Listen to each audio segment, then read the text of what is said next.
How to add staff members to Wix. Hello guys and welcome to this new tutorial. In today's video, I'm going to show you how easy it is to add staff members to your Wix website and make it a complete platform.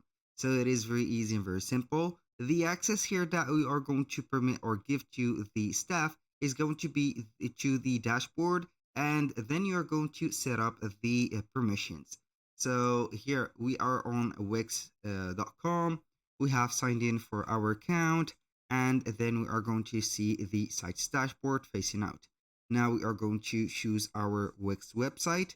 As you can see, it is a mix of built-in or built-on Wix Studio right there, also the standard Wix editor.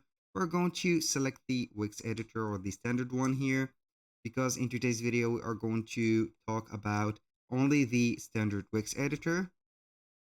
Once you are here, you're going to see that we have the admin dashboard. We're going to head over here and see here the settings. Click on settings, and now we are going to see here the as you can see the settings, the general settings, and etc. So how we can add the staff, you're going to head over roles and permissions. So you are going to click on that, and then you are going to get the items. So you are going to invite the collaborators. They are called the collaborators. You're going to put their email address, and then you are going to set up their roles.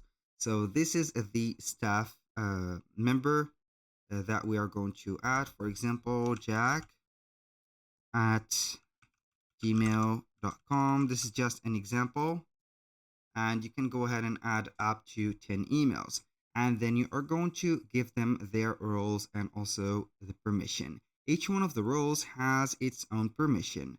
So for example, we are going to give Jack the website design, for example, and the content writing, not the content writing, but we are going to give it the domain maybe, or the marketing manager also.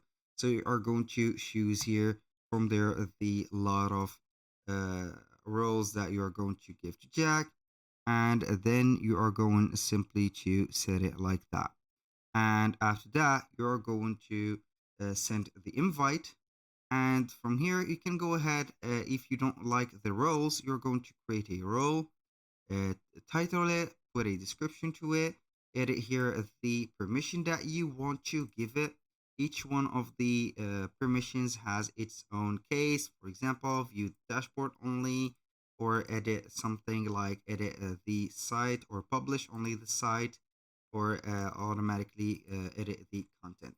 And after that, you're going to click on save and give it the here the role, then click on send. That was all for today's video on how we can add the staff members. Thank you guys for watching. I hope that you have enjoyed the content, and hope to see you soon on the next one.